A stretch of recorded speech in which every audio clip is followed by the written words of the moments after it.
It's hard when thinking about the hosts and how they will perform in a big tournament, but their disappointments in previous tournaments compared to their success in the previous years and their stacked squad with Toni Kroos's last few games as a professional make me think that this Germany team will do very well. I think people like Kimmich and Kai Havertz will be key, and Thomas Muller with his experience will come in clutch for the Germans, and I think they'll just walk away with this group. On the other hand, we've got Scotland, who I think will majorly struggle with their only goal coming from Scott McTominay. John McGinn has been impressive throughout the season. I think he'll continue to do so. He'll get a lot of attention and will be linked with a team like Liverpool once again, but he will stay as captain after this summer with Aston Villa.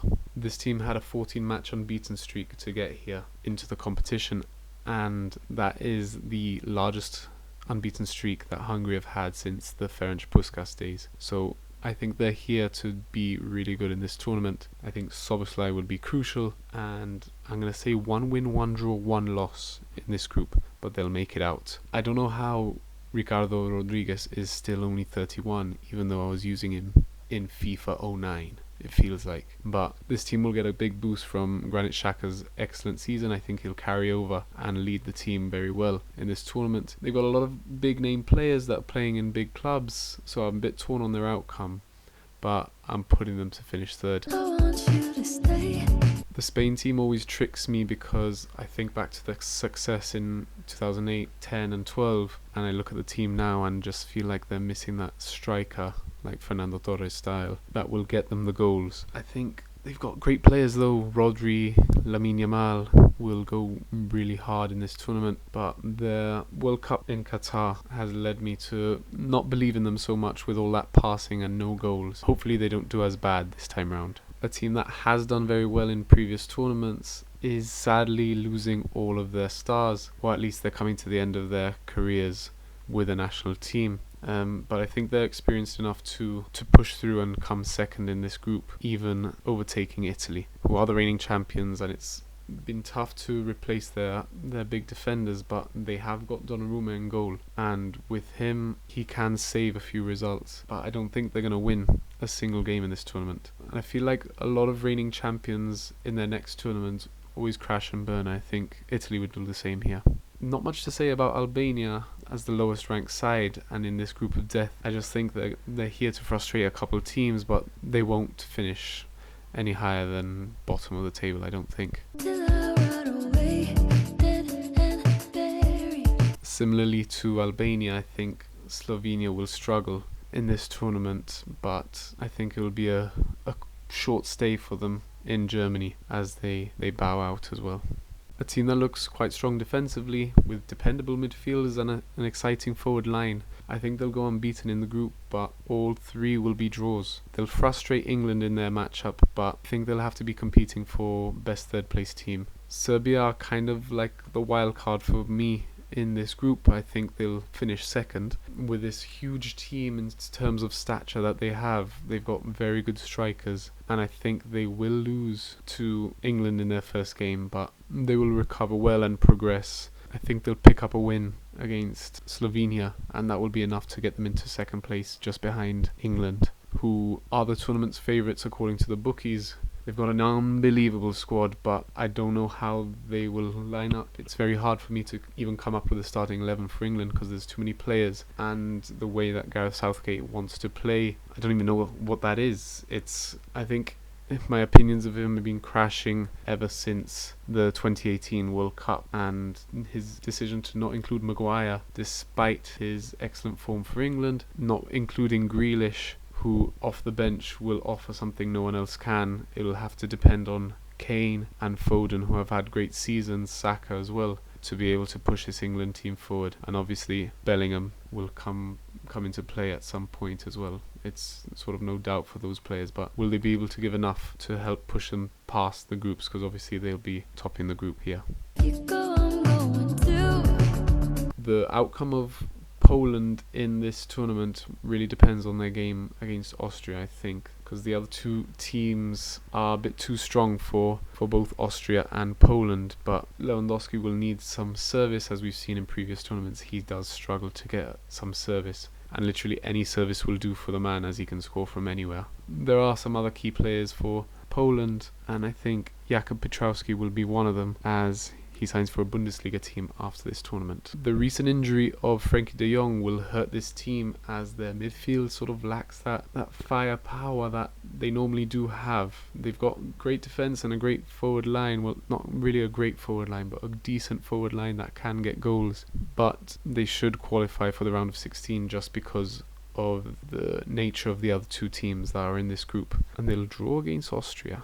I just have that feeling, because they're led by Ralf Rangnick. They've got a lackluster squad, but I think they'll be pressing the Netherlands, and a win against Poland should see them into the next round as they draw against Netherlands. So that leaves us with France, and this squad is not much to say about it. They've got Kylian Mbappe, who I think is the best player in the world, although he won't win the Ballon d'Or this year. And I think France will just run away with it in this group. There's not much more to say. 'Cause it was always you.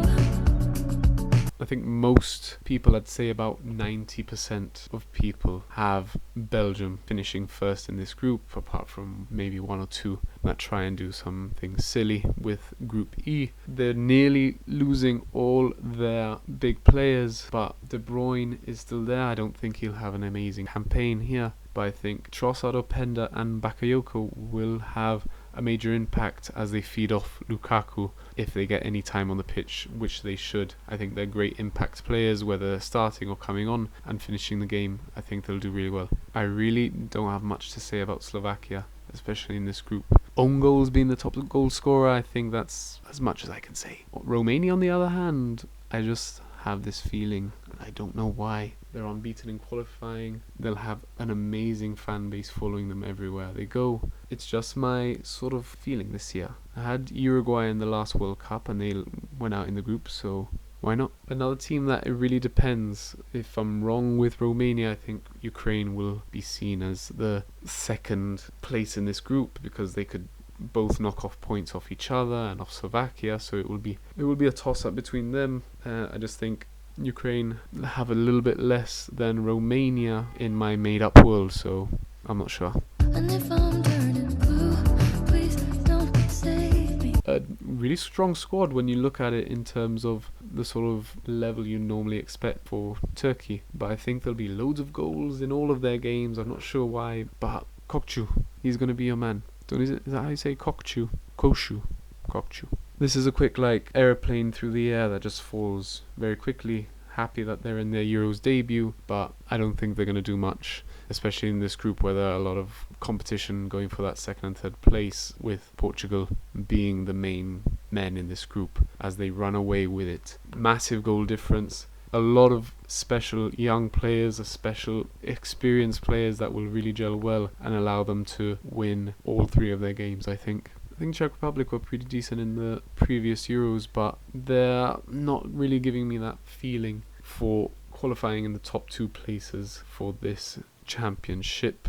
I think they'll be the worst placed third place team. These are the rankings, I think, for the top 4 of 6 third place teams, which will be progressing into the next round. A game which I think on the outside has a clear winner, but I think it will be a lot closer than people think. But I still believe that Germany will do well in this tournament, so they have to go by Serbia on this one, even though the Serbian team will be quite physical. I love an underdog, and I think Hungary are going to be the underdogs here, as they it's sort of not a team like in the stature of Germany and France that they have to overcome, but it's a big upset in terms of the recent success of Croatia. So I think Croatia will struggle against Hungary and they'll go on to the next round. It will be an unnecessarily close game here, as Spain are the clear favourites, but the passing to death with no end product like we saw against Japan in the World Cup will happen again. Rodri will be the man that scores the final penalty after extra time in a 1-1 draw. This is where people will start believing in England as favourites for this tournament again. If this happens, Jude Bellingham will be key in this performance. Saka shows up and contributes for a third goal, why not? And Poland crash and fall out of a competition again, as Lewandowski doesn't really do much. I think Portugal will go through, and Ronaldo will come into play in the knockouts as he always does in the Champions League, or as he always did in the Champions League, and just get that goal that secures Portugal moving into the quarterfinals. Netherlands, Romania, a stalemate if this were to happen, if Romania were to qualify as second place. I think that I'm just going to push them that one more round and see where they go. A really good game if we get to see this. Belgium and Denmark, two sort of similarly placed teams. I know Belgium are a little bit higher ranked, but Belgium's attack is probably a bit too good for Denmark's defence, and if we do see this, I think it will be a goal fest. France and Turkey, I'll have to put France through easily. I think there will be loads of goals in this game. I think France are too good defensively with Saliba at the back to even let anyone from Turkey get close to the keeper. We should stick together. And this is a game I feel like I see more often than I actually do. I haven't even looked at the stats of Germany against Spain and how many times it's happened over the last 12 years, 15 years. I think Germany will keep going in this tournament. I think the home advantage will persevere here, and Spain seeing another penalty shootout, but Germany going through. I don't know why. I originally had Portugal going through here, but I just want to stick with Romania and have this crazy take. And everyone looks back on this and says, wow, he was right, Romania are amazing. I know it's not going to happen, but just imagine it did. Again, that should be a lot closer than it will be if it does happen, because France are going to wreck Belgium. They missed the duo that they had from Spurs with Toby Alderweireld and Jan Vertonghen, but France are just too good. Mbappe's too fast, he's too good at finishing, he's the best player in the world. Compared to the other quarterfinals, England fans would be so happy to see, but because of the strength of Hungary and their motivation going through this tournament, they will frustrate England, but England will eventually persevere and push on in the Euros. I think this is where I draw the line for Romania. Semi-final is ridiculous for them. I think they'd even be happy getting out in the round of 16. The Germans are far superior to this Romania team, so I'll let them go out in the semi-final. That's enough, but I'm definitely having to put 10 quid on them to get this far.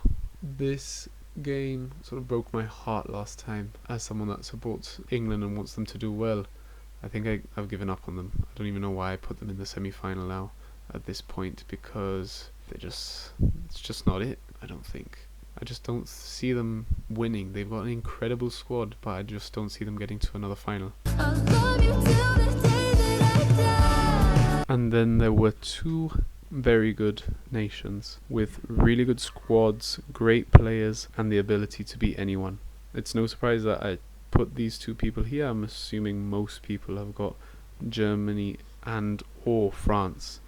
Definitely one of these two has made someone's, or most people's, prediction finals, and it's hard to come between France and Germany as they both have incredible squads, but none of them have had recent Euros success in terms of winning the tournament. I think it'll all come down between, will Kylian Mbappe just have that magic that he did in the World Cup final, but not leave it for too late in the tie so that it doesn't count. They have to sort of push forward a little bit more, but both teams have incredible players, and I just think that Germany as hosts will overcome everyone. I think they'll win every single game and become champions for the first time in the Euros since 1996, and the first major trophy for 10 years since the 2014 World Cup final. Now you have to watch my latest video that I released earlier this week. Enjoy.